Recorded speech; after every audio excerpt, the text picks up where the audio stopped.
Oh, Lord. Oh, the silliness. Oh, we didn't have our music. Okay. Oh, yeah. I don't know. Oh!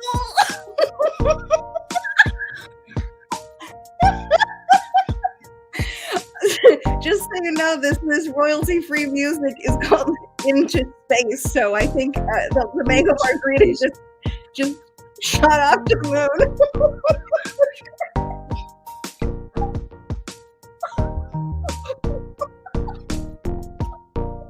All right. Okay. Into space. Are you floating into space? I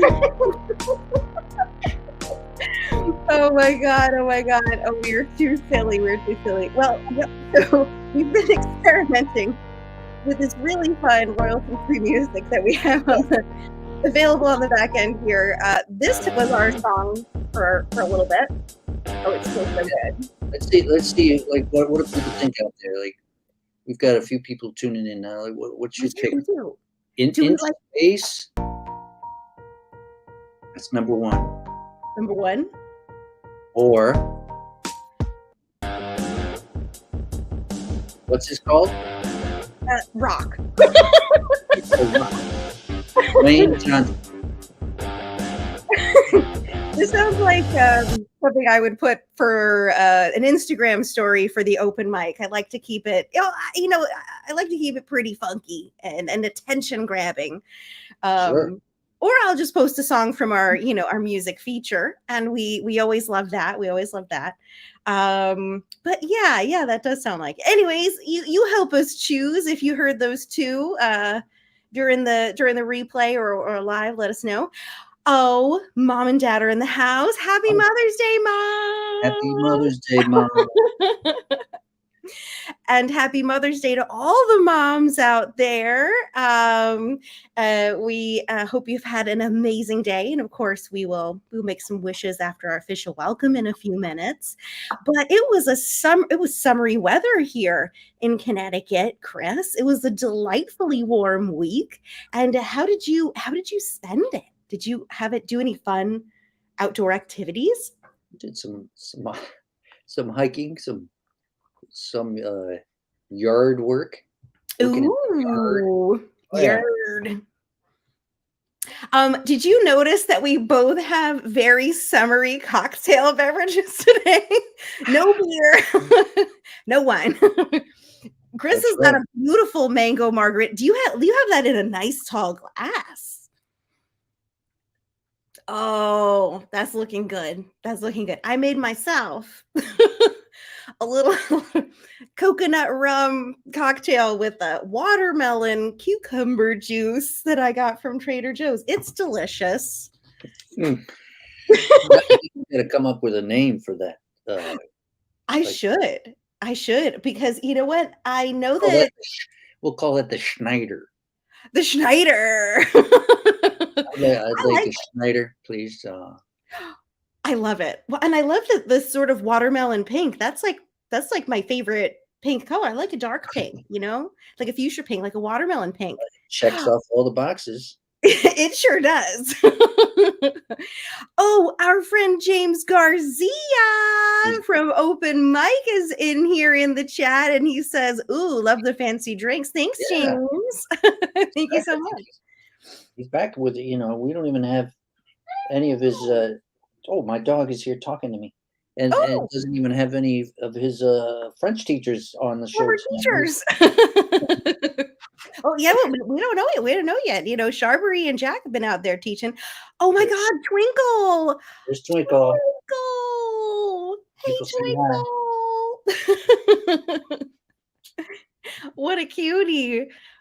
Well, we had such fun yesterday. There's a new tradition with my mom, my aunt, Aunt Christine, and myself. We, and maybe y'all out there want to try this idea one day. Is Mother's Day Saturday when the restaurants aren't crowded. You go out, have an awesome day. take your mom friends out, have an awesome day doing everything you like, and then head to a restaurant when it's not crowded, sort of in the late afternoon. We had the best time, and I hope that all the moms out there have the best time today. I hope my mom had a great day as well.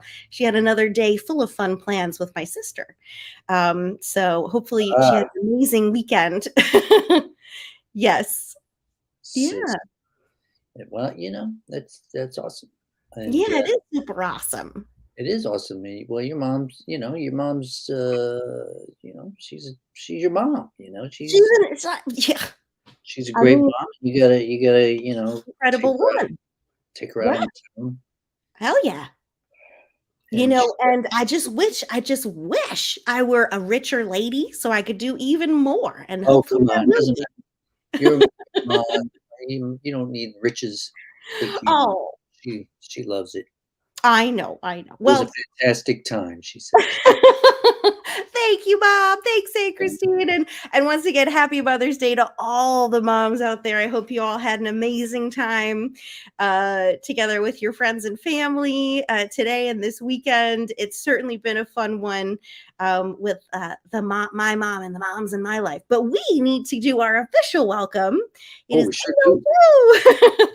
welcome everyone to FUMFA 128. Tonight we have with us two incredible returning guests. They both have new books coming out, new books for you to get excited about. So we're welcoming tonight Jack Powers and Sharbari Ahmed.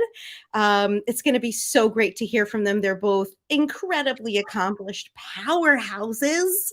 So make sure you stick around the whole evening for both readings and, of course, for the Q&A. But Chris, before we get started, tell us what else we have coming up. Well, next week we go live and in person Friday night at Eco Evolution. This is where we do our monthly open mic nights, and it's turning into a kind of a scene. It's a little bit of a scene down there in South Norwalk. We get a nice big crowd. We get a whole smorgasbord of talent, and we've got some amazing featured performers and readers, including our guest tonight, Jack Powers. Yes, we'll be there in person. So if you like what you see tonight on your little screen there, and of course you will. You come out and you see the whole package right there, in person. And we also have KJ Michike. Yes. I'm so sorry. I was so focused on my pronunciation. I like blanks. KJ Michike. KJ Michike. She was here last week, and she's been coming to these in-person ones. And this is her feature reading. She has a brand new book out, very funny book, and she's an awesome book. And also, Paul Taro is going to make you laugh. He's a very funny comedian. Very funny. He's be coming back, and then Scott Ergala is going to do some tunes. Woo! It's Katie's old high school buddy, right? Yep. And then, my friend, old friend. That's right. And then the following week is it's Memorial Day weekend, so we're taking that time off. We're off. Katie's going to see some death metal. No, well, that's actually the only kind of metal that's kind of hard for me to get into. I love all kinds of music, but I'll be at Boston Calling. If you're up in the area, give me a call. I think there's going to be some serious death metal happening up there in Boston. a little metal. And I'm just going to be sitting in a hammock drinking these margaritas, and then we're coming back in early June. We have two weeks in a row, 2 Sundays in a row, where we're going to have the Fairfield Book Prize finalists. We're going to have 4 of the 5 finalists, 2 Stacey O'Connor and Meg Keeshan McGovern. That's on the 4th of June, and then on the 11th of June, Mike Belanger and one other book prize finalist, whose name I'm trying to remember. Oh, Katie Schneider. That's who it is. Unbelievable. So Yeah, with before these the book prize is announced, we're gonna have the people on here reading from their tremendous manuscripts, and we'll see what happens then. Yes, I'm so excited. I'm so excited to be a finalist, but I'm also so excited for my friends. So this has been a really, really awesome few months of just having that really exciting honor of being a finalist. I can't wait to find out, and I can't wait to have our readings as well. These are all like incredible manuscripts. So Everybody wins. Everybody wins. everybody wins. It's an honor to be nominated. 1,000,000%, Chris. And Sandy Carlson just put the sweetest thing in the chat. She said, FUMFA Online is a scene too. Oh, No place else to be on Sunday evening. Sandy, we love you. Thank you so much for those kind words. We think so right. too. I owe Sandy an email. I'll get back to you shortly. Oh. Oh, Sandy, we love you. And Sandy has signed up for the open mic, y'all. Come on down Oh, that's Friday right. night. So she'll be there. Yes. All right. Well, we need to welcome up our first reader of the evening. Without further ado, super excited to welcome back Jack Powers. Welcome back, Jack. There he is. Thank you. Thought I had time to hydrate there. I'm so sorry. Mid-sip. That was so stressful. Yeah. I know how that feels, Jack. I know. I just hit that button. Anyways, how did you have a lovely weekend, Jack? It was your birthday. I did. Had a nice birthday yesterday. We celebrated Mother's Day today. It was all good. Wonderful. All right. I'm very excited to be part of the Poets and Writers Live empire that you guys are building. Thank you. Very, very nice to be invited to be just a small cog in the machinery. We are really honored to have you, and I think it's the coolest thing that you're getting to go from your return online reading to in person on Friday. So we're really looking forward to getting to see you, and so thrilled that you've been so eager to be happy to be involved. We love it. So I'll introduce you with your bio. Jack Powers is the author of Everybody's Vaguely Familiar and Still Love. His poems have appeared in the Southern Review, the Cortland Review, and elsewhere. He won the 2015 and 2012 Connecticut River Review Prize contests and was a finalist for the 2013 and 2014 Rattle Poetry Prizes. If you visit his website, jackpowers13.com/poetry, you can read all about all of the amazing things that he's doing and all the additional publications that are going on. So, Jack, we're excited to hear you. Take it away. All right. Thank you. I'm just gonna start with a poem from my first book, Everybody's Vaguely Familiar, and it's called "The God of Stupidity." And I mentioned the Rongovian Embassy used to be a bar outside of Ithaca, and Lake Cayuga is one of the Finger Lakes. So, the God of Stupidity. I'm on the roof of Buzzy's car, spread-eagled for grip. Fingernails dug into the rubber seal around the windshield, eyes tearing from the cold rain-specked wind coming at me. Buzzy turns on the wipers. I had dared him to knock me off, but I've learned not to flinch.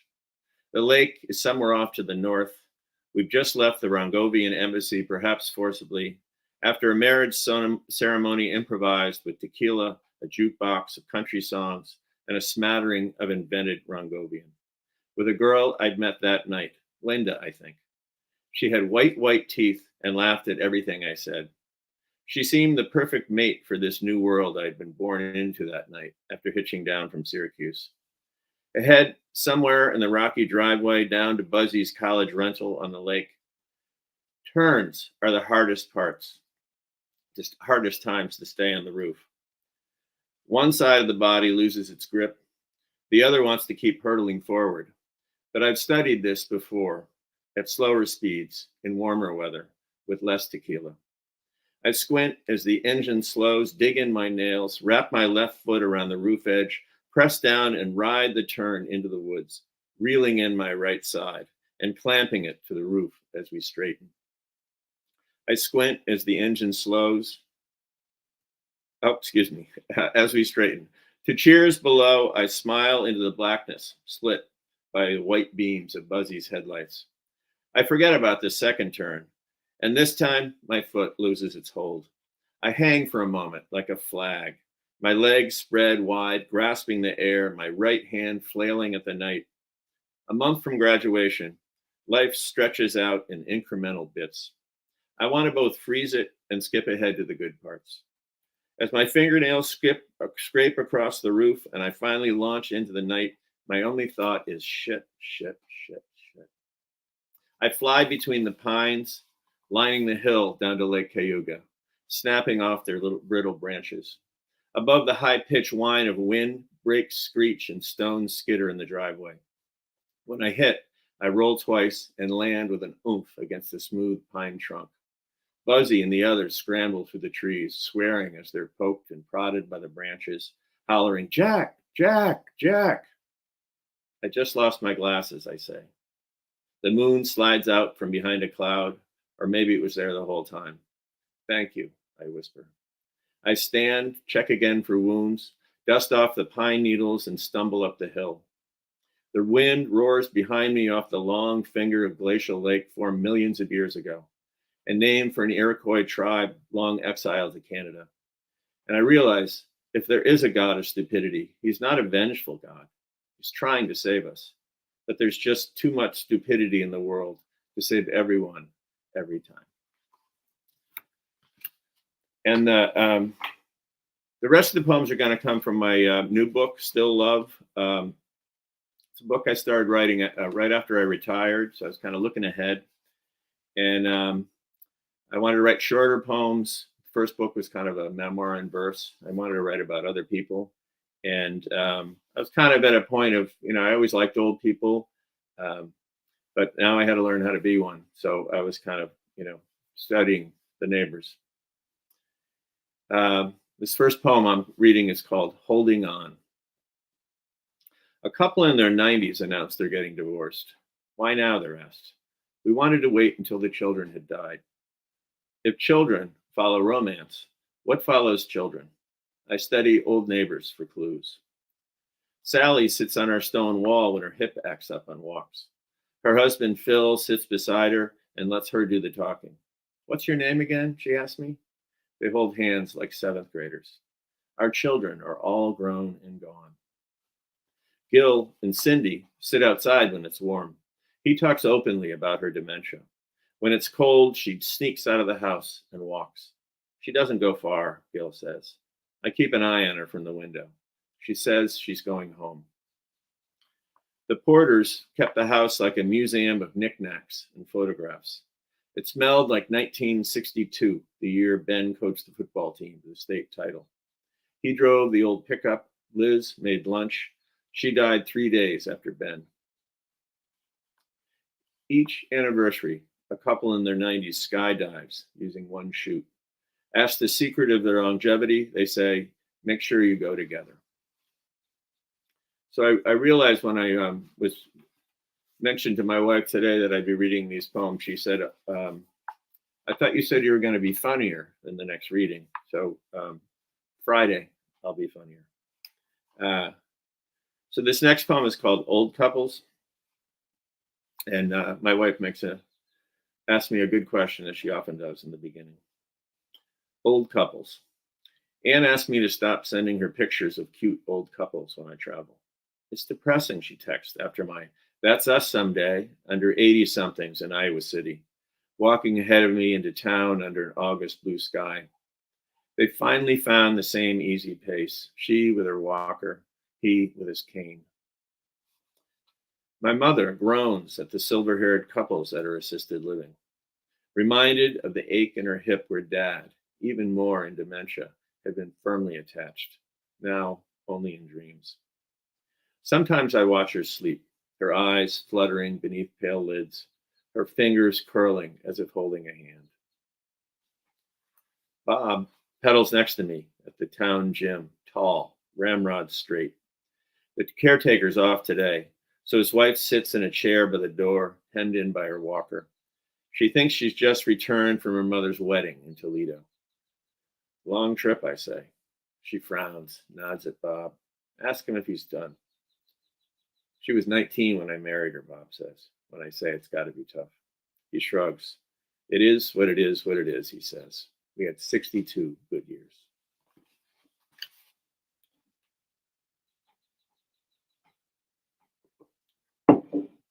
So the next poem is actually a found poem from a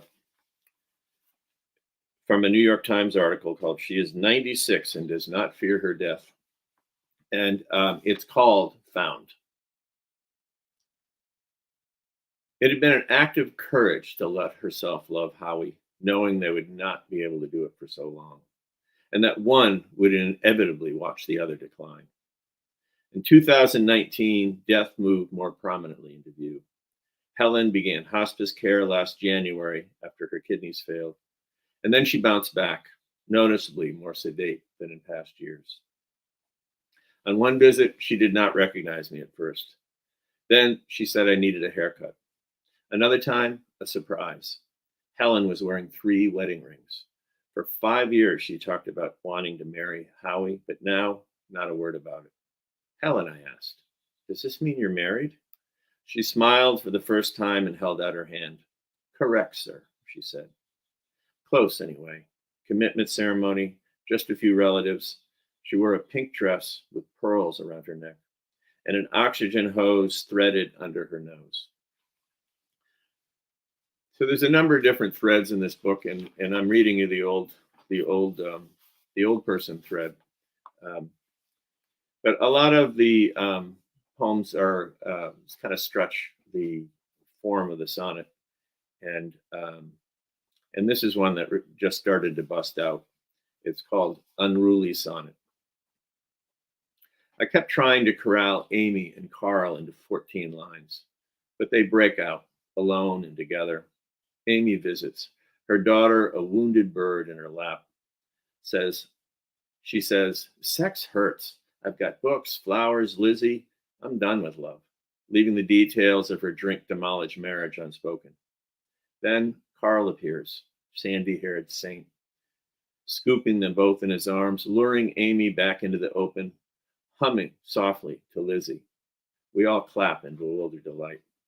And just when I've steered them into stanzas, Amy comes north alone, slips me a photo of Carl in a black dress, wearing red lipstick and eyeshadow, says, she's Colleen now.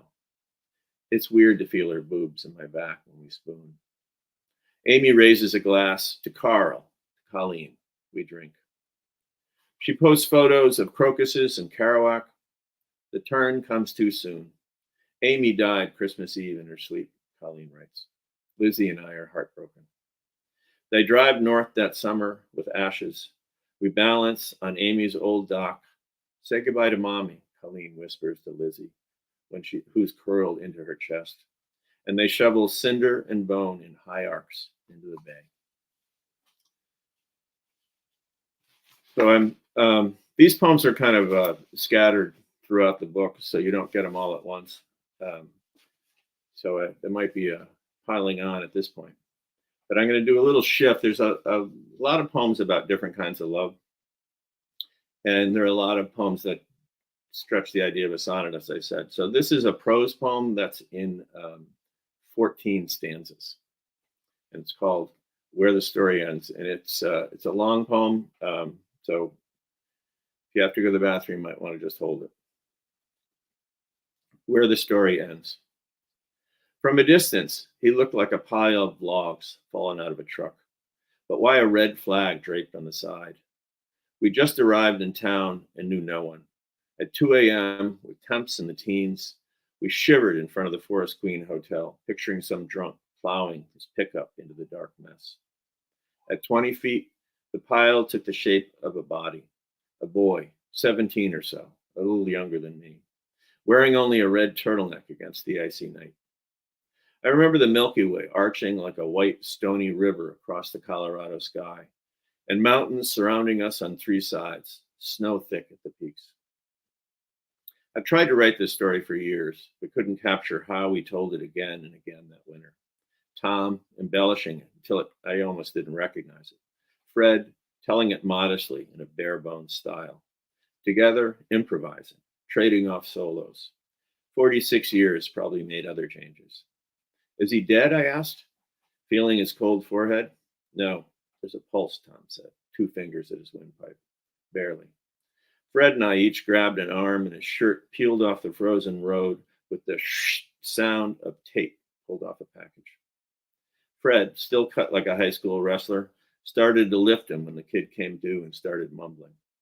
Said he lived in the gray house at the end of the street. He shook us off when we tried to help him walk, and he began staggering toward the dead end. We followed. My plan had been just to share a ride to Crested Butte with Tom, a friend of my brother's, and Fred, a friend of Tom's, and hitch to Telluride to work in a mine and then head south to Guatemala in the spring. We'd come west to take a pause. Tom after college, Fred after a business gone sour, me after sophomore year. But as Tom's 65 olds rolled from Connecticut to Wisconsin to get Fred and then across the prairies, and we peed in bottles and changed drivers by slithering over the seats, stopping only for gas and food, we'd become the Tremendous Brothers. Even had our own handshake. The house at the end of the street looked gray but dark. We knocked. The kid started yelling, "Wake the fuck up." We knocked again. Nothing. The kid kept yelling. He sounded delirious. I raised my hand to knock again when a porch light turned on behind us. An old man at the neighbor's door held a shotgun in his hand, his face in shadow. "You breaking into my sister's house?" he asked and laughed, but I can only recall as a cackle. He wore a white t-shirt. He pumped the gun. "Not so loud now, are you?"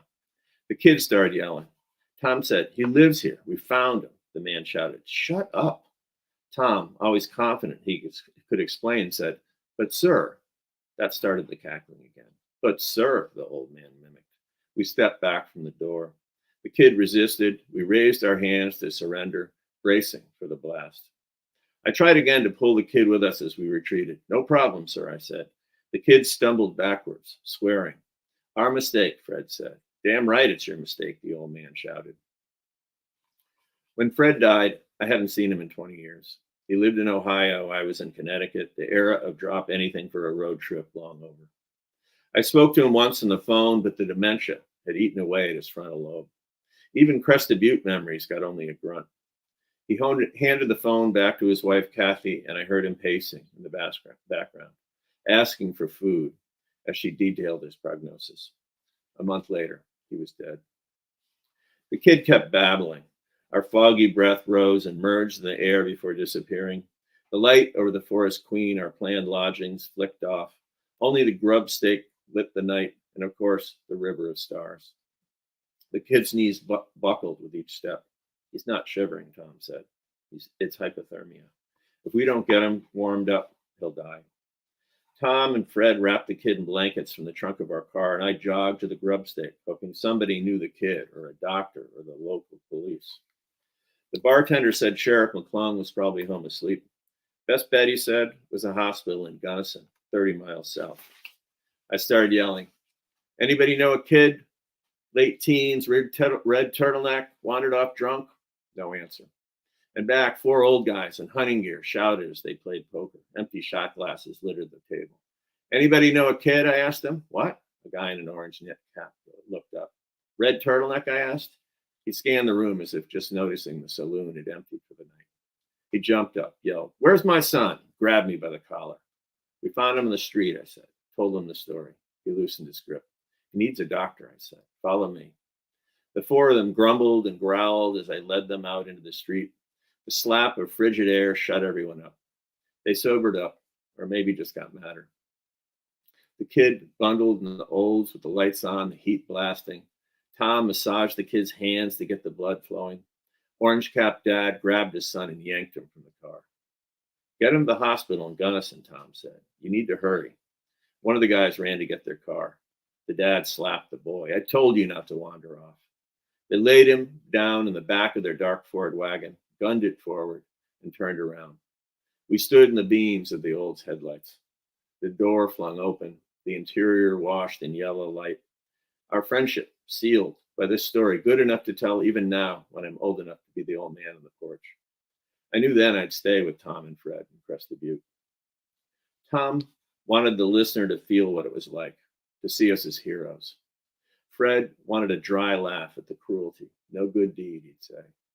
I want the story to survive us, to transfer it to your memory when we're gone.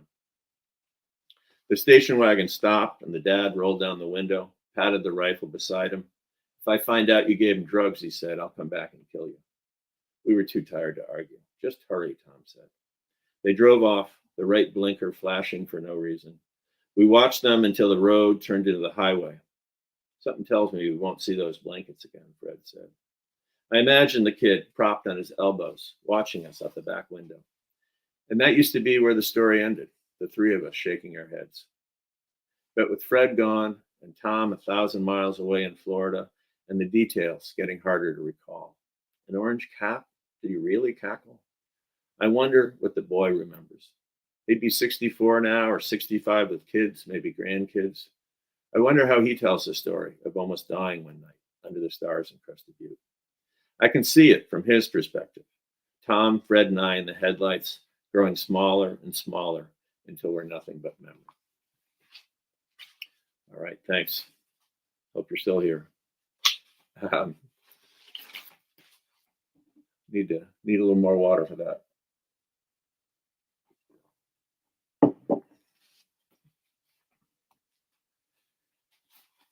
And the next one is called Moving On. It's kind of a sister poem to Holding On, which I started with. And moving on. Sarah met Frank 2 years after losing Dick to cancer. No marriage, she said. I'm not going through that again. They had 7 years of dancing, cruises, and dry martinis before he got sick, and she moved to live with her children. Jill left when the kids were young to start a new life with her boss. When her cancer came back, Jim took Jill back, drove her to chemo, laid out her meds, spoon-fed her, bathed her, made sure, he said, she got a proper goodbye. When Rick died, Sandy moved back from Florida and sang in the choir. When Jean died, Ronnie played golf every day and volunteered at the church. When Nick died, Carol doubled down on grandchildren and prayer. Claire's grandfather lost 2 wives to cancer. When the third got sick, he brought her to the garage, closed the door, and turned on the Buick. They talked about the day they met. Were found arm in arm in the morning. A husband in his 90s grew violent from Alzheimer's until he fell in love with a newcomer to his ward. His wife visits with flowers for his new girl.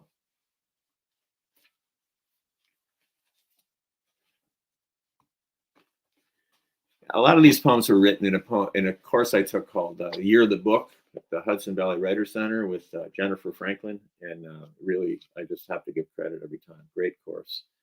And Alice, one of the other people in the course, called these little portraits. This next one's called Not Her. She decided to tell the children after Thanksgiving dinner, but was afraid she'd forget, afraid that early onset wasn't early enough. So she wrote each a note to say how she loved them.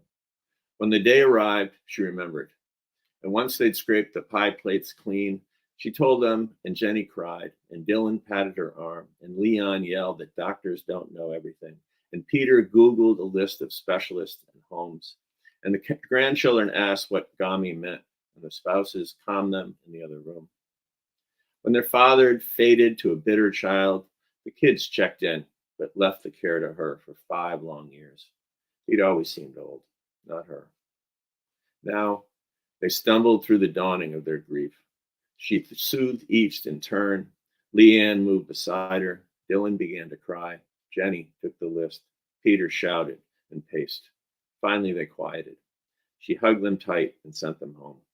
She didn't tell them about their father's fentanyl, stashed bit by bit, or her plan to sink beneath her bathwater and save them from it all. Just checking time. Okay. Yes, we have time for one more. One more. One more? Okay. I'll read a poem that kind of refers to all those other poems, except for one that I missed. This one's called Love Poems. Anne says, stop writing depressing poems when I share one about a grandmother with early dementia planning to sink into her bathwater. It's a love poem, I say. She's saving her children from suffering. Anne shakes her head. She's dying. Sandra says, I'm just glad to see him happy again when her husband with dementia falls in love. It's sad and beautiful to love someone that much. It takes skill and will to adapt to the cruel facts of this world. When Amy died, Colleen scooped Lizzie up in cupped hands and said, we'll get through this. Gil climbed out of bed to tend Cindy's roses. Helen is ready for new love. I tell Anne a joke. After her husband died, Betty, 90, said, best time to do it our age is when the church bells ring. Nice and slow and even, in on the ding, out on the dong. Betty paused to wipe a tear. He'd still be alive if that ice cream truck hadn't come along. Anne smiles at me, but doesn't laugh. There's an old couple with a cane and a walker in Iowa City, still headed to town. I want to meet him for lunch, share their banter, study her wink, his shy grin. Thank you. Jack Powers! Jack, I'm like crying here, but it's so beautiful at the same time and so relatable. And like we see these stories in our families, even if these exact things haven't happened to us, we really, really feel them. I think Sandy Carlson put it best when she just wrote in the chat, understated brilliance. Andy, all right. Yeah, and I couldn't agree more. James Garcia out there loving it. Really powerful, vivid, poignant poems. That we can all connect with, and a topic that sometimes we feel. I mean, I think that all of us have a level of fear with approaching. The older age, death, dealing with losing people we love, and losing our memories, getting older. But facing that and writing about it, talking about it, being real about it. Really awesome, really powerful. No kidding. And I mean, your wife says, write a funny poem. But you know what? I mean, there was some funny stuff in there. It's like there was the occasional funny. It's like you get it in there, and that prose poem. It was like that was like a novel, a compressed novel. Awesome. I loved that. So yes. I was nervous about. I've never read that aloud anywhere, and I know. Oh my God! It's a lot of work. We are honored. We are honored. And I thought it was really funny when you very dryly said, don't take a bathroom break. You'll have to wait. That was great, Jack. Just really, really fantastic work, and very, very cool that you were writing sonnets. And a lot of times when we're hearing sonnets, you're hearing so much of the rhyme. I was so focused on these characters and their families and their stories that it just flowed so incredibly. And would love to talk a little bit more about form in Q&A in our Q&A time, and the way you've constructed this particular book, I should say. So thank you so much, Jack. We will see you in a little while in the Q&A. All right, great. Thank you very much. Excellent. Amazing start to the evening, Chris. Jack Powers. Absolutely. Oh, I'm feeling all of those memories. Wow. It like, and it reminds me of stories and of older relatives that I know. And I mean, there's a darkness and a sadness to that, but a realness and humanity. It's really, really beautiful and powerful stuff. But we need to move on to our second guest of the evening. We are super excited to welcome back FUMFA faculty member and our friend, Sharbari Ahmed. Hey, Sharbari. How are you doing this evening, Sharbari? Pretty good. Yeah, I don't have a margarita in front of me, which might have a little bit more, but that's all right. I had 2 margaritas over brunch. I think that's my limit for today. Oh, okay. That counts. Yeah, that counts. That's you did get the memo. Excellent. Yes, I did.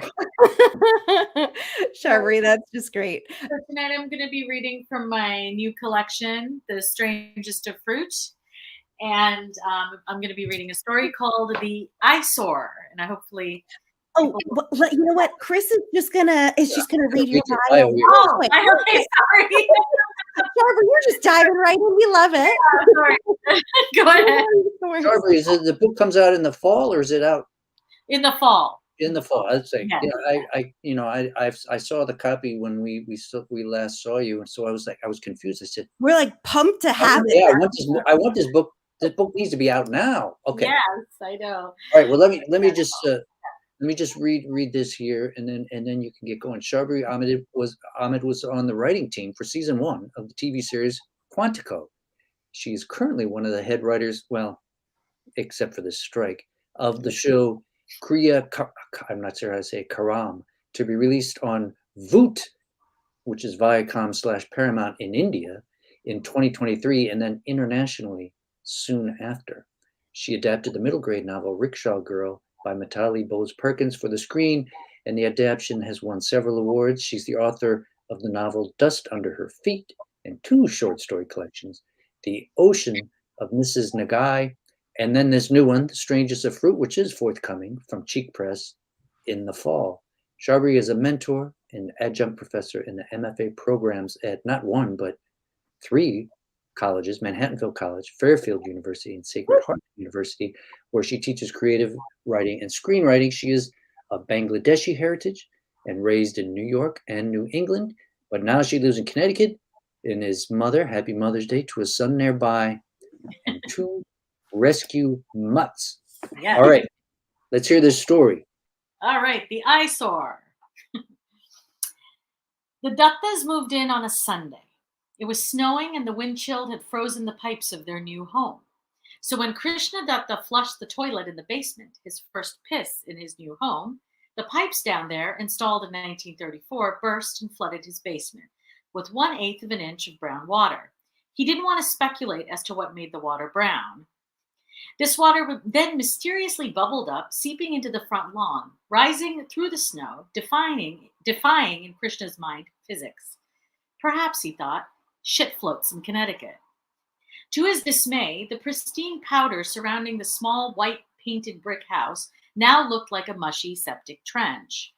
He called an emergency service that would not be in their area until later that day, as pipes were bursting all over town. He didn't relish spending the money, nearly $600, but it was a Sunday and an emergency. He was in no position to bargain. Krishna was a self-effacing man of 37 years of age, slim in build and tall.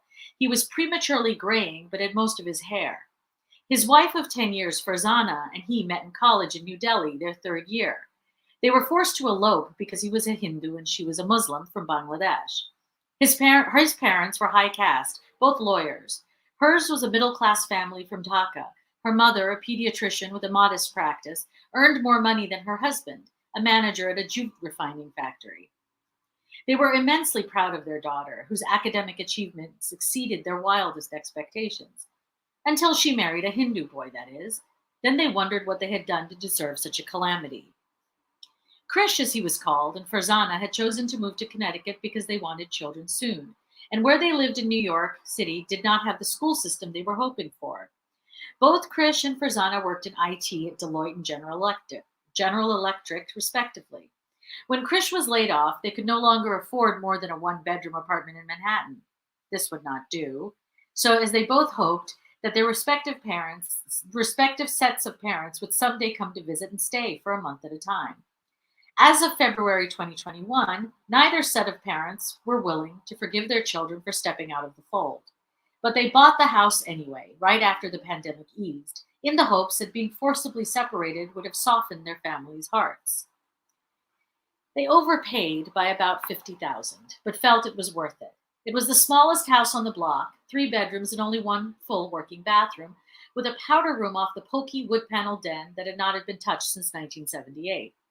The realtor had not even counted the bathroom in the basement since it didn't appear to be a working toilet.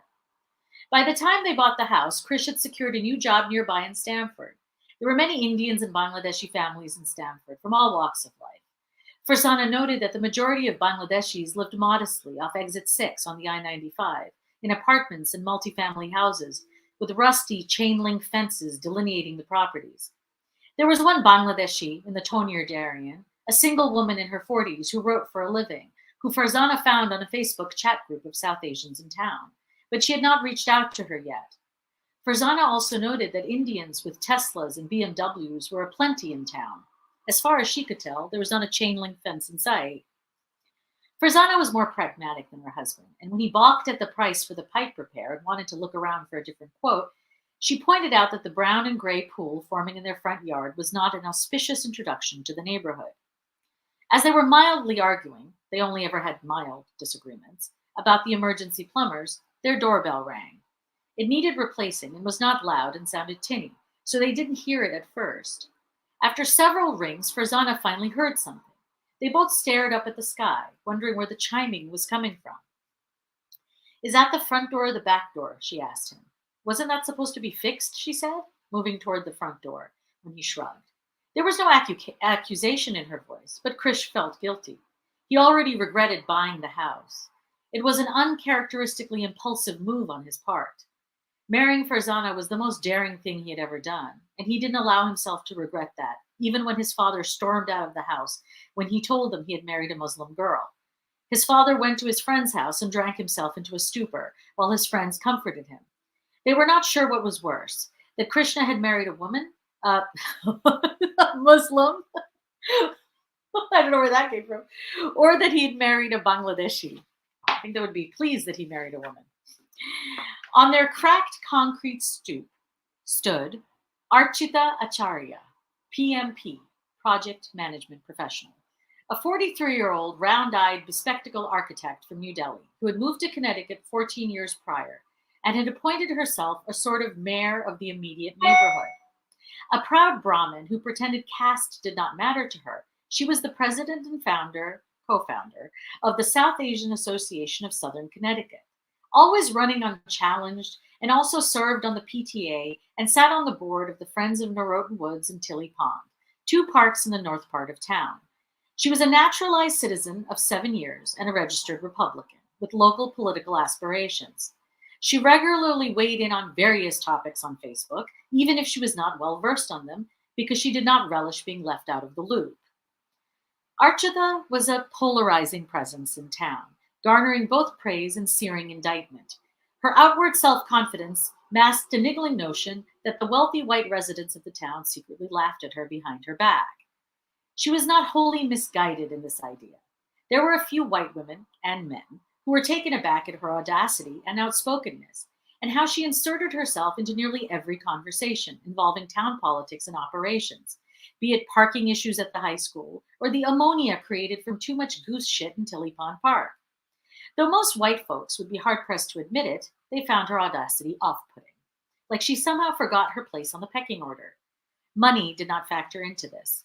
Her brownness did. A lack of affection from a commanding father, who was also an architect of some success back in India, made Archita focused on attaining status wherever she went. Though she was not fully aware of this, it was because she hoped it would somehow elicit approbation from her distant parent. Archita held in her hands a box of Indian mithai, something sweet to welcome the new couple into town, that she had purchased in Edison, New Jersey, and frozen in her Sub-Zero Viking for 6 months for such an occasion. Archita's eyes were her most striking feature, because her pupils appeared constantly dilated, and the eyeballs jutted out just a little too much, giving her a look of perpetual surprise or judgment. Given Archita's nature, it was almost always the latter.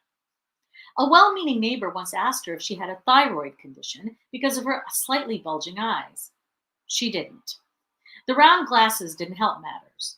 Archita had long, bone-straight, thick black hair that she parted down the middle and was prone to plumpness, never having lost the fat she gained from 2 pregnancies. Before she greeted her, Archita's round eyes glided swiftly over Farzana's slim, lanky frame, making the younger woman self-conscious almost immediately, so she adjusted the neck of her blue cotton tunic, moving her hands down to tug at the hem. Farzana was embarrassed by the state of the lawn, and a small flash of irrational resentment towards Krish for flushing the toilet in the basement radiated into her thoughts.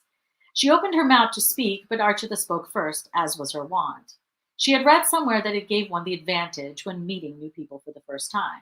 She assessed quickly and accurately that Farzana was not that self-assured in her newest surroundings. Given the state of the front lawn, it wasn't a surprise to Archita. "Welcome to the neighborhood," she said quickly, holding out the box of sweets. Farzana took the proffered box and gave Archita a wan smile as thanks. She opened her mouth to speak, but Archita once again beat her to the punch. Swagat hai, Archita added in Hindi. Farzana smiled, embarrassed. I'm sorry, she said. I speak Bangla. I know very little Hindi.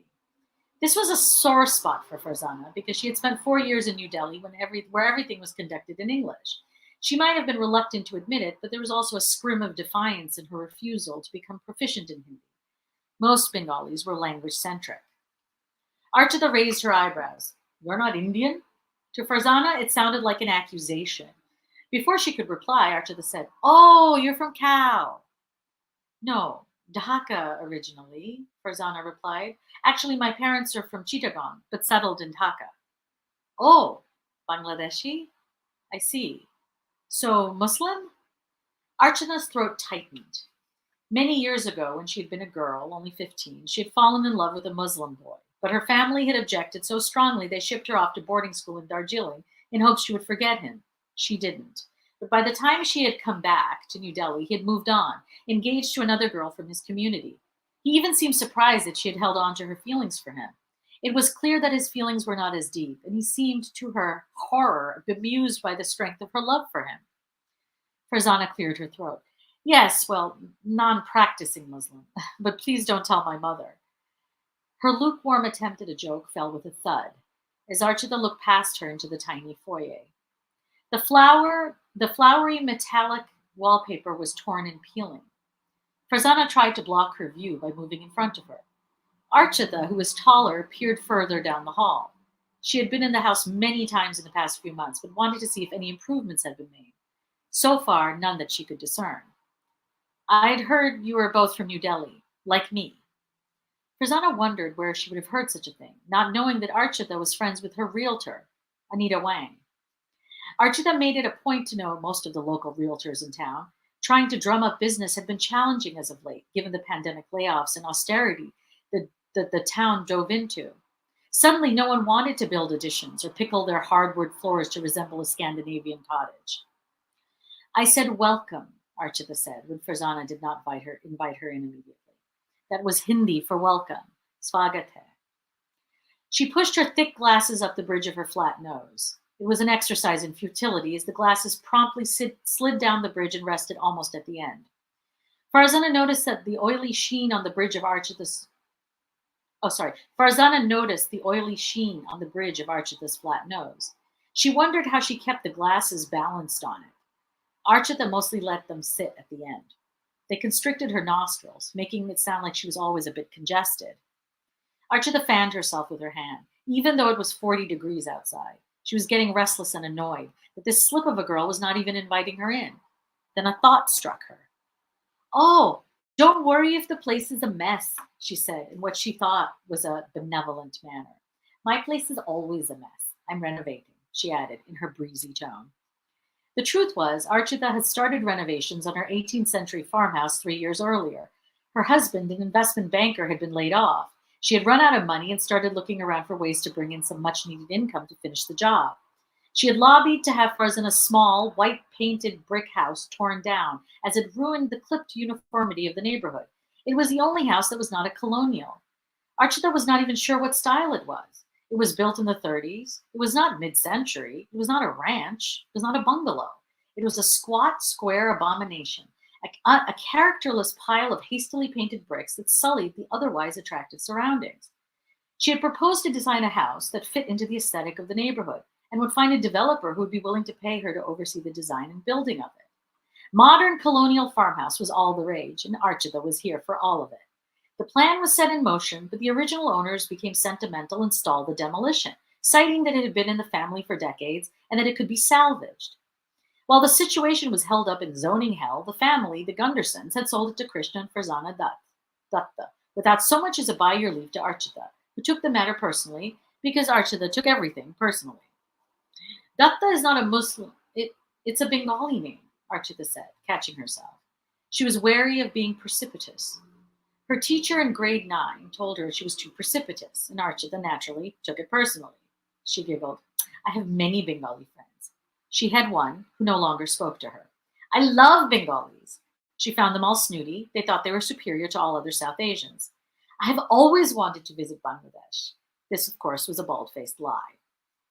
Like most Indians of her milieu, Bangladesh was either not on their radar or was dismissed as an abysmal backward country with nothing to recommend it except muslin and jamdani saris. Also, it was believed to be Pakistani's ally in the region. 1971 be damned.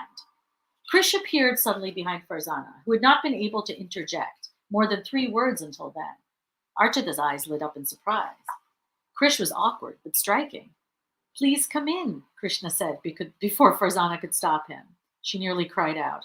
She had no reasonable explanation for it, but she knew that letting Archita in was somehow dangerous. But then, just as quickly, she stymied the thought. After all, when they had called the emergency plumber, she had a brief moment when she was not sure she wanted even service people to see the decrepitude of their surroundings. There was something about Darien that made it seem like a mess of any kind would not be tolerated. Even though Archita was assuring her she did not mind, Farzana did not quite believe her. But she also knew that not asking her in at this point would be too impolite. Once invited, Archita walked into the narrow entrance hallway without hesitation, as it was all she could do to keep from grimacing at the garish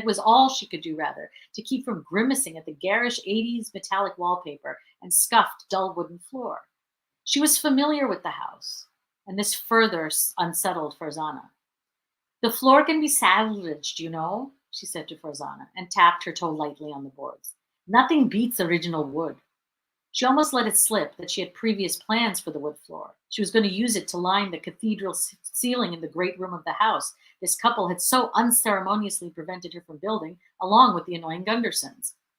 "Oh, I see. All right," Farzana said. Her heart began to race a little. The house suddenly seemed far worse than she originally thought, now that she had let Archita in. But there was no going back.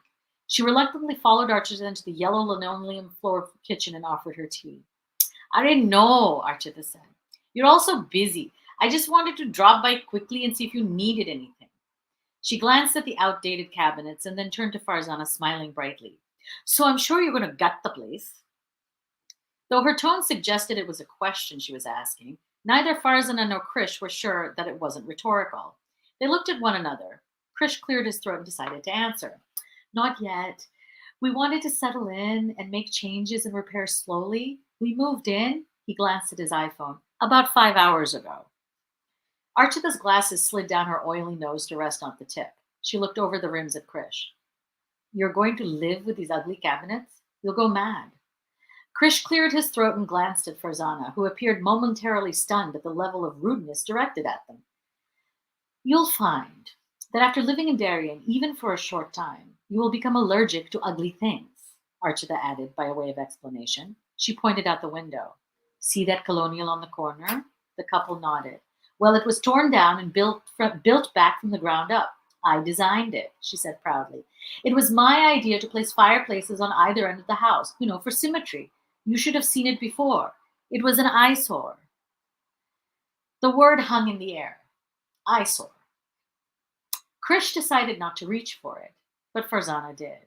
She grabbed the word and tucked it away for later, when she would wonder if Archita felt the same way about their presence in the neighborhood. "It looks expensive," Krish said after a moment. 1.5, Archita said. Million? Farzana said. This was another Archita exaggeration, though not too far off. It was sold after much bidding for $1.34 million and had no land to speak of, less than a quarter of an acre. Her commission had been tidy, but she had blown it all on the addition she insisted on building to the back of her damp, drafty old colonial that she told people George Washington had stayed in overnight. It was actually Aaron Burr who lay his head down for one night in 1776, but that had become too controversial given the recent popularity of Hamilton. Archita kept abreast of such things. "So many Desis are moving into town these days. Pretty soon we'll be the majority minority," Archita said. This woman made Farzana uneasy in a way she had not felt since she had told her parents about Krish. Her fear and sadness at disappointing them when they had worked so hard to pay for her school fees had nearly driven her to a nervous breakdown. But her bond with her husband and his gentle insistence that their love would find a way won out in the end. But now she was wondering if she had let him talk her into moving to a town obsessed with real estate. They had never been a flashy couple. Farzana was suddenly not sure she could keep up with the Joneses, or in this case, the Patels, the Goswamis, the Pandits, and the Desais, or whatever other Tesla-driving Brahmins were in the mix. Archita, for her part, was starting to look at the couple as another project she could sink her teeth into, people she could fashion into allies. She would show them the ropes and mentor them into having more social capital. They would be added to the oddly growing phalanx of supporters in town she could lead around, who would eventually vote her in as an alderman, for starters. They were an unexpected couple, to be sure, a Hindu and a Muslim, from Bangladesh no less, but Archita would find a way to spin that into something fascinating. If either Krish or Farzana had a glimpse into the workings of Archita's mind at that moment as they stood in their outdated kitchen, they would have been alarmed. There was no way they could have known that Archita had not had an orgasm in nearly 6 years, and this was a contributing factor to her manic need for control over everything around her. Farzana, though reserved and shy, had a fully satisfying sex life with her handsome, if somewhat gangly husband. Had she known of Archita's plight, she would have gently considered gifting her a vibrator, a small one that Archita could slip into her middle or index finger. When Farzana and Krish were separated for extended periods of time, this was, in fact, her dearest friend. Neither Farzana nor Krish knew Archita had lust and regret so tightly packed inside her plump frame with no outlet that she could no longer engage calmly in the world. Everything was urgent and intense and teetering on a disaster, requiring her expert guidance and interference to avert cataclysm. They could not know that she was sizing them up with that same intensity and urgency. They had just wanted to move to a town with a good school system, a bit of a garden, and enough space to host 2 sets of parents at different times, who came from different but same worlds. At least that was their dream, to be forgiven for disappointing their mutually prejudicial parents by buying a house. It would be a sign of their permanence. Acha theek hai, Archita said, and slapped her hands on the front of her pants. That's Hindi for okay, she said to Farzana, who knew what that meant. Farzana nodded, relieved that it seemed like this moment was going to leave. I'll take that cup of tea. Farzana stood, stunned, blinking at her. Inside, her guts churned. She swallowed and looked at Krish pleadingly. Archita sat down at their second-hand rickety breakfast nook table and looked up at them with a closed-mouthed smile. No sugar, please. Do you have almond milk? Yes, sure, Krish said mistakenly. No, we don't have that, Farzana said. Sorry. No worries, liquor is fine, Archita said. She sat back suddenly, struck by nostalgia. I have not used that word in years. If I said that to Americans, they would be so confused and not know what it means. They would think I wanted gin with my Earl Grey. She stopped and looked up at Farzana. You know what that means, right? Farzana nodded slowly, stifling a sigh. Black tea, yes, she said. She glanced at Krish and put the electric kettle on, with her back to Archita, and closed her eyes, waiting for the water to boil. It was futile, she knew, but she hoped for a miracle. And then it came. In the form of Scott Rizzoli, the plumber. The tinny doorbell rang. Before Krish could react, she all but ran to it and opened the door. Scott the plumber appeared nonplussed by what he saw in the front yard. Man, I wish you'd called me earlier, he said. This looks like a mess. I know we gave you an estimate, but this might be a bigger job than we thought. I'm not saying for sure it'll cost more, but it might. Farzana nodded. Come in, please. The problem is in the basement toilet. Scott walked in after wiping his feet on the doormat, something Archita had not bothered to do. There's a basement toilet? Man, I remember this place. It was going to be torn down. Oh, hey, Archie. He warmly greeted Archita, who had been served her tea by Krish. She put her cup down and stood up to shake Scott's hand. Scott, good to see you, she said. You were right about that septic system I ordered. Top notch. Archie, Scott said, I thought you were the first in line to get this house torn down, but I guess it found its family. He beamed inexplicably at everyone in the now overcrowded kitchen. When no one said anything, he shrugged. Okay, let's get a look at that basement. Before Farzana could move, Krish, who had suddenly started puffing out his chest to appear less skinny, was leading Scott down the narrow stairs into the basement, leaving Farzana alone with Archita. As you see, this town is a close-knit community, Archita said. She took another sip of tea. Word of advice, get on a first-name basis with all the local blue-collar service people. They're very simple and just want to be acknowledged, you know? It will keep you from getting fleeced. I mean, you'll still be charged dairy in places. No avoiding that. This isn't Bridgeport. She watched as Archita finally took her last sip of tea and made her way to the door, still chatting away. And then relief settled in. I'll drop off an invite for the South Asian Association of Southern Connecticut's end-of-year gala. We don't do it in December when everyone else is throwing galas. Farzana wondered who everyone was and why so many galas were being thrown. For what purpose? Tickets are steep, but I'm inviting you this time. I'm the president after all. I should be able to sneak in a young couple, Archita continued. Farzana nodded. It's all vegetarian food, Archita said, suddenly earnest. You understand, no? For the sensitive types? There are no Muslims in this group? Farzana asked innocently. Archita's round eyes narrowed. Oh, of course there are. But since they're in the minority, we just make it all veg to be safe. Something in Archita's tone irked Farzana. So, it is a primarily Hindu group? She asked, less innocently.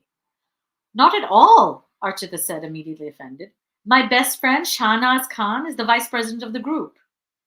In fact, Archita and her cohorts had been trying to steadily rout out Shahnaz for years, who was most assuredly not her best friend, but this small fact she kept from Farzana. Shahnaz is a writer, divorced and very smart, but opinionated. Oh, she's from Dhaka, but raised here. I forgot. Anyway, I think Krish would appreciate meeting others in his community, Archita pointedly added. After she had finally left, Farzana felt like she did when she had donated blood at a drive for victims of a garment factory fire back in Dhaka. She was dizzy and her throat was dry. She leaned against the door and closed her eyes. Scott says it's not a big problem. He'll shut off the water and then come back and install a sump pump to keep it all from flooding. It should cost about... Krish stopped and stared at Farzana, who was still leaning against the door. What's the matter? Farzana slowly opened her eyes. Can you promise me we will not join the South Asian Association of Southern Connecticut? She asked him. Oh, of course, Krish said, walking into the kitchen. I don't like these organized groups. It's all too gossipy and whatnot. I'm so glad she left, Farzana said. Krish was surprised. Really? I thought she was nice, so friendly. He popped one of the thawed sweetmeats she had brought into his mouth. Scott emerged from the basement and quoted a price well above what they had initially been told. To Farzana's shock, Krish did not put up a fight. It's good you met Archie, Scott said. She's a good resource. Farzana wondered if he would have felt this way had he known she referred to him as a simple blue-collar worker. Farzana watched Krish make out the check, thinking that men rarely understood anything going on around them, and wondered if she could convince her husband to sell the house and move away. But as she watched her sweet husband happily chat with Scott about sump pumps and sewage, chest still puffing out, she knew that his objective to put down roots just in case their parents forgave them was always going to be a priority. After Scott left, Krish brought Farzana tea. He put his arm around her and looked over their small, unattractive den and said, Archita was right. We would have to put on an addition when Ammi and Abba, and of course your parents want to come and stay for months at a time. Archita had said nothing of the kind. Farzana knew she would rather they demolish their little eyesore to the ground. Farzana slightly sipped her tea. She had a fleeting thought, or was it a premonition, that somehow her marriage may not survive an addition of any sort. That's it. Sharbari! Oh my God. I was so involved in this. I know a little bit over time, but I was on the edge. Whoa. No, be sorry. It's fine. We had a little smidge of overage. You could feel it. You could feel it starting to wind up. And it was like, well, look, okay, you can't cut it now. But we couldn't. But we're just so happy that Archita left that house, and listen, I want Farzana and her husband to be okay, and I think stay out of that group and stay away from the snobby Darien South Asian group. South Asian, yeah, South Asian. I'm so sorry. There's so much going on here with the different. The caste systems of and the prejudice between Darien. Prejudice. It was the hapless plumber Scott who was just trying to do his job, probably fleecing Krish, but still. Right. This is all great. Right. No, that is so powerful. It's so good. And I mean, I'm outside of the South Asian community, but like the Connecticut, I live here in Norwalk. I've lived here for a lot, like years and years. And I just know that Darien, that Fairfield cat. I know I can feel it. Oh, I'm like sweating. And I think that's just you've captured so much realness and so much family realness and just the struggle between family members, relationships, hoping that these family members, that parents are going to overcome their prejudice, that they'll be so happy that they have a house, that they'll just relent and just be kind to their sweet children. But then Really as powerful. then as a homeowner, just the septic system gives me the hives. It's like, never mind. I love these funny little details that I'm not sure if I have how many I put the Tesla driving Brahm, and that just cracked me up because the level of Tesla driving in some of our communities here in Fairfield County. Yeah. It's not Bridgeport. Oh my god! Yeah, Oh my god! I know. No, and no shade to Bridgeport. I mean, I live here in Norwalk. I'm so happy that more things are affordable. You brought a lot of the community realness and prejudice, and just the way she said things. And I'm just feeling like Farzana, feeling like she can't say what she wants. Yeah. Oh, that's so good. And just like that moment of being just saved by the plumber fixing like a super gross problem. Just fabulous. That was so great. Oh, Sharbari, we are so excited for this book. You shared another really awesome story, and we wanted to hear more from that one at the open mic when you were a feature. And how soon are pre-sales? We can just know that we're getting a copy. Do you know? I hope my publisher. I invited my publisher here. I don't know if she's here. Krista Kane. I don't know if she's here, but if Krista's here, then she can answer all those questions. When can we order this book? Yes, where can we order? So probably August, September is the time. Maybe July. Yeah, towards the end of the summer. That sounds perfect, Sharbari. I'm sure you'll set us up with the link. I just love what Rita said here. Archita, help. I want to see her taken down. Save. That's too good. Me too. I want to see her taken down. I know, right? Well, we need to bring back Jack Powers for our Q&A. First of all, just a round of applause for our two amazing writers this evening, Jack Powers and Sharbari Ahmed. Woo! Such fabulous readings from both of you, and such we like to see sort of the connections between our writers of the evening. We do our best to kind of make great matches, and sometimes it's just when great people are available, and we always find these kind of surprises, and we see these incredible, these richly hewn characters in such a small space of time, that we're really getting to know these people, and there's this level of realness and struggle and a little bit of humor in that as well. And so I think it'll be so cool to talk to both of you about how you're revealing these people in your writing. We have such a nice comment from James Garcia here. Sharbari, this is coming at the end of your reading. This has everything: great storytelling, relatable storyline of being unwelcome in a place, and so much Connecticut humor. Yes, I love the whole thing. Great. And Jack, we had several Connecticut shout outs in your reading as well. And shout out to Chris Belden's home state of Ohio. That's right. Although, yes, I'm embarrassed to admit it anymore, but I'm sorry, Chris. I know things can be a little rough. Anyhow, let's get started with, you've both been on the show before. So I think you've had our famous first question, but maybe we can see if that has changed a bit. Chris Belden, over to you. Well, sure. Let's just ask again, because people, people change. We've got new people in the audience too. We evolve and move forward in life, and we'll start with Jack and just say, how has being a writer a poet changed your life in any way? How has that affected your Big life? old question to start out, Jack. The way you live, Jack. Well, it's made me independently wealthy, of course. Oh yes, obviously. So I don't have to worry about We money. get that a lot. We're all living in luxury. Yeah. I do think, though, over the years, it's helped me, especially writing poems. My first book was like a memoir in verse. Mm-hmm.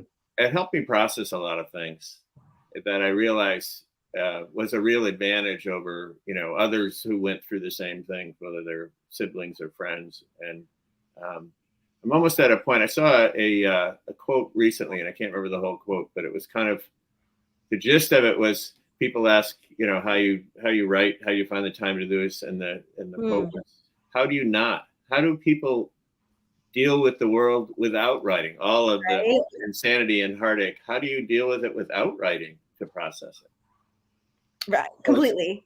Yeah, so it's not like I'm writing for therapy, but I think there's some benefits. Right. Yeah, it's either therapy or writing or both. Yeah. And it's something that you're just like, it's an urge. And I kind of wonder, how do, like you just said, Jack, how do other people kind of face all of their life events, the good, the bad, the crazy, the astonishing, and not like want to record that in some kind of way. Painting and dancing and, movie making, there's lots of ways of doing it, but processing it in some way. Yes. I don't know how people struggle their way through without doing that. So I totally relate to that, Jack. Totally. That could be why writers are so well-adjusted people. Yeah.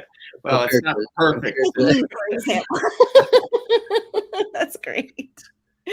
Well, Sharbari, how's being a writer changed your life? Oh my God. Well, I mean, it's just, I've always known I wanted to be a writer, so I don't know how any other way to be.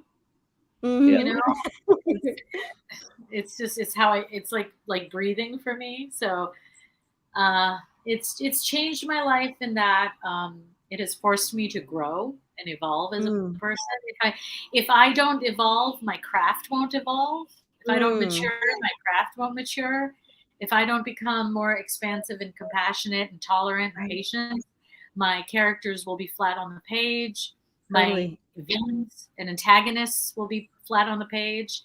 I have to love. I mean, as much as I derided Archita, I felt for her too. She was like trying to gain a toehold in a town that was like not having her audacity. They didn't want it, but she was still barreling through it. And there's something to be said for that. And she was rejected when she was young, and I think it's just so. But I don't really like Archita, but I love her, if that makes sense. Right. So in order to, because otherwise she would come off flat and just this horrible person, and nobody's just one thing. So being a writer has forced me to grow up. That's awesome, Sharbari. And be try at least strive to be a better person. Do you find that you're more empathetic, in real life, because you're empathetic with these characters that you don't necessarily like, but it's like, okay, I try to understand them. 100%. Where is she coming from? And then you do that when you meet your new neighbor, who you're like, I don't know about this person, but yeah, but like, I mean, it helps me. Like, I mean, I was talking to a friend recently. This elderly gentleman didn't want to let me into a lane because it was blocked by a disabled car, and he wouldn't let me in to get. And then when I tried to get in, and I was like, please let me in, he yelled, he cussed at me in a very, colorful manner. And it involved my mother, let's just say, okay. Apropos for Mother's Day weekend. Oh, and he didn't let me, and then he raced forward and hit the red light. He sat there, and I went, oh my God. My first thought wasn't, you're a jerk. My first thought was, oh my God, he must be having a really bad day. Yeah. Now, I would not have thought this 5 years ago. Right. 5 years ago, I would have been flipping him the bird. I had all my New York would have come out. I would have been out. Yeah. I mean, don't get me wrong, I still do that sometimes. But I looked back, I was like, wait a minute, where's that coming from? It could just be old age or whatever, but maturing. But I do think it's from getting in the minds of these characters who are villains, who are grumpy people, who are struggling, who are imperfect. Imperfect people, perfectly imperfect people, because we're all imperfect. Right. So it's like, you know. That's right. I mean, I've done that writing prompt where it's like pick a pet peeve, right, of yours, and then make a character who does that thing, and then get inside their head. Sort of like, yeah, okay, that's a brilliant prompt. I'm gonna do that. Oh yeah, it helped me with that particular one because you like people who like cut you off and stuff.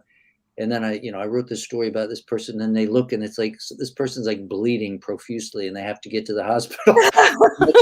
Cutting me off. It's like, well, that could be happening at any moment. Who knows? That's the thing. It's like we react so quickly, and we don't stop to think about maybe the narrative around what's more to this. Yeah, what's more to this me, so it's not personal. Right. So yeah. Sharbari, that is so cool. I really love that because how many other, unless you are a really thoughtful and compassionate person, and how many other kind of practices or ways of being or professions are we very, very frequently trying to think of everything that's going on with someone and a character and how and why and and all of that. And I think that you're absolutely right. Writing does get us to kind of pause and think about that and not just necessarily see things just from my own little little brain. How are you going to write how is Jack or you, how are you going to write your poems if you're not thinking about different points of view that are alien to you? You're not going to be able to. Yeah. And that's a huge act of compassion, and I can really see that. That's really awesome. Thank you so much. We always love the answers to our giant first question. Jack, I have a question for you. Before we go to a question in the chat for Sharbari, Jack, how did this new book come together for you? That there's these focused on these older individuals. It's like a series of sonnets, and but the title is still love. That we're talking about love in these positions. And you made an interesting comment earlier where you said, I've always, admired or written about like older people. I've always been interested in that, but now I have to learn to be one, I think you said. Please tell us more about how this collection came to be. Well, I have two things. One is I grew up living with two grandmothers. Amazing. We had to learn to live together, and I always, their stories, I don't even know their stories. I've invented most of their stories. There are a couple of poems with their stories in it. But so I've always been comfortable with older people. But I mean, the truth is I retired. I was tired of writing about myself, even though I didn't follow that rule very well in this. So I try to look, out at other people's stories. And it sort of developed with a lot of the older neighbors, and I enjoyed their stories. This is just sort of one thread. There are other poems of all different kinds of loves and love in different stages. But I am at a point where, I hadn't planned on this, but I have to learn to be an old person now. So there's people doing it well. So what can I learn from them? I love that. I really, really love that. And I think, maybe that doesn't get as much attention as it should. And I think you kind of approached this topic really, really beautifully. And I also love the poem, that longer poem where you're talking about this memory and you're telling the story, this really fascinating and vivid story. And then kind of zooming back to the present, the people who are far away and they don't remember it like you do. And did this really happen? I think that's all really powerful. It's painful. It's sad. It's tragic, but there's such beauty in that. And I think it's a really awesome, important work. Thank Yeah. I grew up with one grandma, which was enough, but it was, it was, but it's, I mean, you learn so much, and they, I think every, older communities should be mixing it up with the younger Right. communities, I agree. because it so rarely happens, and it's just, both sides get so much from that. That's right. You But, learn be- so much. but before I come across as being a very noble, nice to old people person, there is a poem in the book called "Tying Granny to the Chair Was Wrong," of course. My Wait, wife tells me it's not wrong? to read. She says, "Don't read that one." All right, out. All right. That's too funny. Thank you so much, Jack. We have a question here from Sarah Heyman. Oh, Jack, we lost you. Okay. Yeah, my lights just went out. I'm gonna fix it. Oh, he's fixing it. Okay.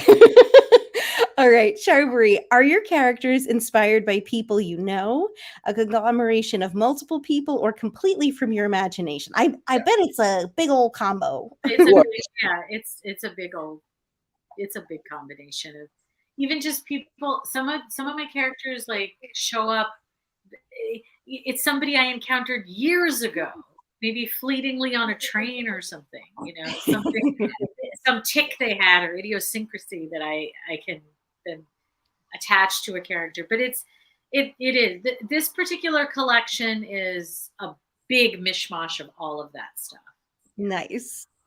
Yeah. That's really cool, Sharbari. I think that's one thing that we kind of get to do as writers, people who write.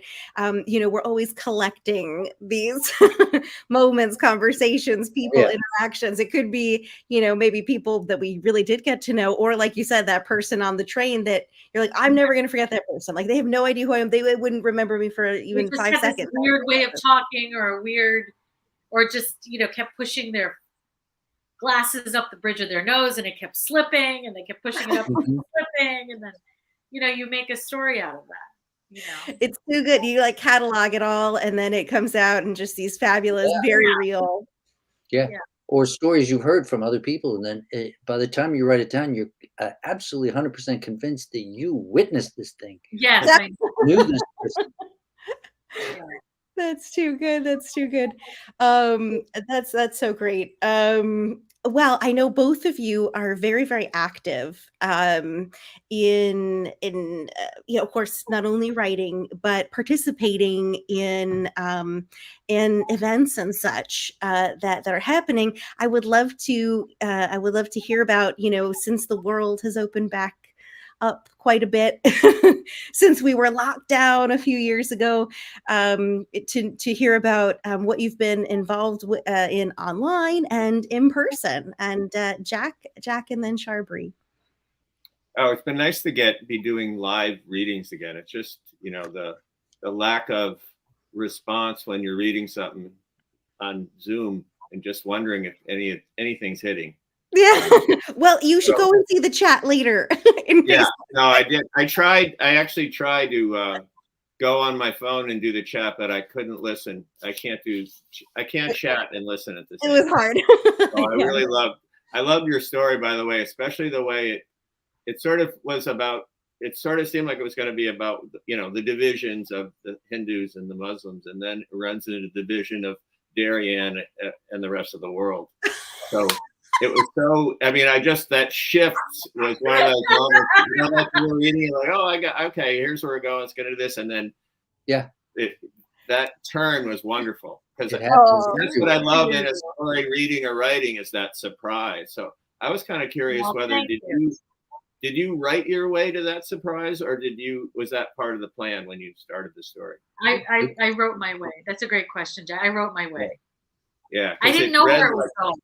I just knew that Farzana had to get Archie out of that house. She, she was a vamp. What I didn't realize is that I was setting up the whole vampire structure. You know how you have to invite a vampire to the house? Yeah, right. Oh. Can't come in, and Archie the kid. I didn't even realize I was doing that. But that's why Farzana was like, if she comes in, she's gonna suck my energy. She's gonna suck the joy out of. Yeah, and Messed me up. Yeah, that's all I knew is that I had to get Archer in the house, and then I had to get her out of the house, and then I didn't know what was going to happen. Yeah.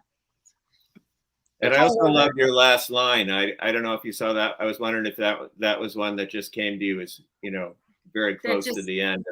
It just came to me it just sort of, you know how a wheel stops slowly spinning. Yeah. That's how. Yeah, because I was, it's almost like when you look at the size of a book and you're like, okay, we got this many pages left. How's this going to wrap up? And you were near the time, and then that just pulled it really tight. That was a great ending. I love that. Thank you. Yeah. I lost. I was trying to write that in the chat, but I can't listen. And I didn't write anything. I was listening to your prose poem, Jack, and I didn't write anything. And I'm like listening. And then there were certain lines that really stood out, and I tried to, and then I was like, and then I remembered Katie was like, your phone is gonna make a noise. I don't know. I got, but anyway, I'd rather listen and then talk later. Yeah. Yes. Well, both of you are going to have to go and see your fabulous comments in the chat. People liking things, quoting things, and just talking about how much they enjoyed both of your readings. Sharbari, before our last question, I'd love to just pass that one over to you. What have you been up to online, in person, in terms of reading or writers events? Aside from Katie's open mic. Aside from our empire. With this particular book, I've only done 3 events, and this is the 3rd one because it's not officially. I read all you at the open mic. I started reading a story called Mirror Lake, which I couldn't finish, and I read the entirety of that story at Manhattanville College, and that's the creepy story. Not so funny, more creepy. It's a little scary, It's a little scary. I read that one at Manhattanville, and then open mic, and then this, and I haven't had, because I've been working mostly in television and film past few years, and so I haven't been doing a lot of fiction. So now I'm, and now with the strike, I'm definitely going to be focusing on my fiction. About the fiction. Yeah. Sharbari, I don't know if you feel comfortable or if you want to talk about anything related to the strike, but we would love to hear your feelings if you have any you'd like to share. Sure. I mean, the strike is an absolute necessity. Yep. It has to happen, and however long it has to go on, it'll go on. We are writing for television has become a gig economy, and a gig, and that's not sustainable for writers.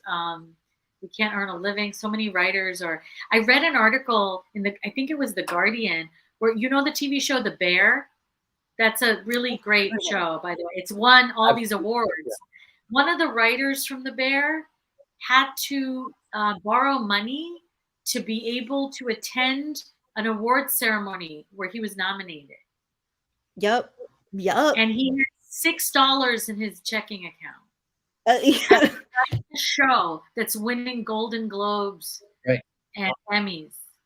Of course. Yep. No, I read the same thing. That might have been the Times or something, because I read the same. Times, yes, it was for the same article, and it was I mean, it was mind blowing, because it's like that should give you a sense. Yeah, what is going on is exactly right. This undervaluing of writers, and we were chatting earlier about the undervaluing of teachers, adjuncts especially. It's so rough out there, and you as you said, the strike has to it has to happen. It had to happen. I'm going to be picketing tomorrow in the city. At I think NBC or Disney upfronts. Which is about celebrating the next shows for this fall season, we're gonna be picketing there. Good. And the level of support and solidarity we're getting from SAG and the DGA and the PGA with the Producers Guild and the Directors Guild and the Screen Actors Guild we're very gratified. I'm personally very gratified by that. It's amazing. Yeah, well, I mean they're next. It's like. They'll screw you any way you can. Yeah, they can. Don't we know it? I mean, there was a meme. I'll just say very quickly. There's this meme or this picture where an actor's going, "I got paid 20 million for this picture," and the producer's like, "I made 100 million," and the writer's thing is, "Wait, you guys got paid?" You got paid. Oh, painful, painful, painful. And it's wrong, and it's wrong, and Yeah, it's got to yeah. change. We're sending you our support, you. our Thank strength, you. Sharbari, and Thank we really hope that this leads to positive change. It's I never think it easy. will. I think it hope will. so. Yeah. All right, Chris, I'll Yeah. pass it over to you for our famous last Real quick, question. real quick. We'll wrap it up. We'll start with Jack. It's a two-pronged question. I don't know if we might have done this last time you were here, but that's okay. Again, things change. A pearl of wisdom for writers out there. Just a little bit of advice on something that's helped you to be a writer, and then a book recommendation. Well, advice I think would just be to just write toward surprise. I mean, that's what made Sharbari's story so wonderful, was those surprise, and she was the first one to be surprised, I guess, in the writing of it. Because it was such a authentic surprise for me that I felt like you must have had it too. A book, Migrations. Has anybody read Migrations? Charlotte McConaughey or something, I think is her name. All right. I think it was her second book, but it was her first one. No, yeah, first one published. Really good book. Another book that keeps changing. You're like, wait, how did we get to here, and how it turned into this book? You think you're somewhere, and then you're somewhere else. Perfect title then. Now, in the significance of all things, has anybody read that? Elizabeth Gilbert? No. I've never read anything by her. I read this book, and it's the same thing. It just kept turning into something else and something else. Really fascinating. Awesome. So yeah, that works with your element of surprise. Yeah. That's right. It really does. I like that. Right towards the surprise. Very, very wonderful pearl. Jack, thank you so much. Sharbari. Well, I mean, the thing about it is like, if you're trying to be a writer, you're going to have real moments of incredible self-loathing, and you're really gonna, the words of your aunt at Thanksgiving going, "Why aren't you married yet? Why are you still writing? Like, what's wrong with you?" Like, oh, Sharbari. I know it's a hobby. You can always do it on the side. Of course. So those voices are pretty awful, but I would wager that the voice inside your head is worse than anything that annoying aunt could say to you. So as much as tell that voice to shut up. Listen, the world is already, you get ready for rejection, because that's what being a writer is. You're going to get rejected a lot. Don't start with yourself. Right. That's right. You're never going to write if you start with yourself. If you're all about rejection, don't worry. You're going to get plenty. So, don't start with yourself. That's right. Don't do it. There's enough criticism. That doesn't mean don't be objective about your work. That doesn't mean to be precious. So when people give you genuine feedback, you reject it, or you take it personally. Don't do that. That's hard. I mean, it's hard to hear people say something you've worked so hard on and you're so excited by it. People go, it's not quite there. As long as you trust the people, you should feel happy that they can help you, elevate it. Of course. So I would say that. I'm embarrassed to say that I haven't been reading very much. The only thing I have been watching a lot of movies and TV. Hey, listen, that was at first something someone wrote. The Bear is beautiful storytelling. Nice. It's it's because storytelling is storytelling. The rules are the same for television, novels or whatever. But I also love a lot. I also really love Alice Munro, this Canadian short story writer. So anything by Alice Munro is like top notch. And they're short, and so watch The Bear, read Alice Munro, and don't allow your self-loathing to get the better of you. I love it. Excellent recommendations, Sharbari, and a wonderful Pearl. If you stop yourself before you start, you're never gonna write. Nope. Never gonna write. Awesome pearls of wisdom and recommendations from both of you, and thank you so much for spending your evening with us, Jack Powers and Sharbari Ahmed. Woo! Thank you for inviting us. Yes. Thank you very much. Very nice to meet you, Sharbari. You too, Jack. Your work, it was great. Great story. Yes, really fabulous. Your poetry. Yes, thank you so much. Yes, and thank you so much to our awesome audience. Both of you have to go see all of the love in the chat on Facebook and YouTube. Can I ask you, how do I do that? I just go on Facebook. I don't know how to do that. Oh, you just go on Facebook, and when you see the video on our profile from today, give it a click or just look at the comments. Okay. And it's also on our YouTube channel as well. It's just FUMFA. Awesome. Yes, we have some people who are YouTube only, who are not on Facebook, so they've left some great comments there as well. So please check them out. And Chris, what do we have coming up next week? Remind everyone. Well, yes, that's right. Well, Friday will be at Eco Evolution. Woo!